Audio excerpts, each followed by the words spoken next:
বিএনপির দলের আয় ব্যয়ের হিসাব দিতে গিয়ে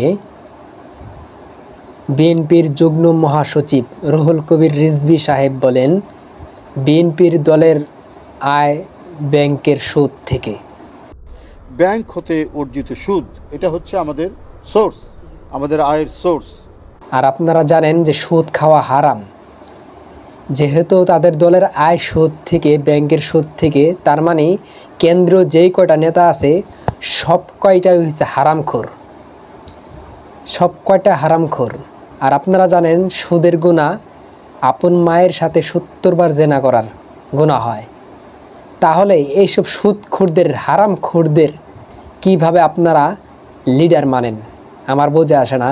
যারা বিএনপির সমর্থক আছেন, যারা বিএনপিকে ভালোবাসেন, বিএনপি করেন, আপনারা কিভাবে বিএনপি করেন আমার বোঝা আসে না। আপনাদের কেন্দ্রীয় নেতারা হচ্ছে হারামখোর, সুদখোর, পাপিষ্ঠ। তাদেরকে কিভাবে নেতা মানেন যারা শরিয়া আইন বিশ্বাস করে না? তবে একটা কথা বলতে চাই, যে সুদখোরদের সাথে আপনাদের হাসর নাসর হবে।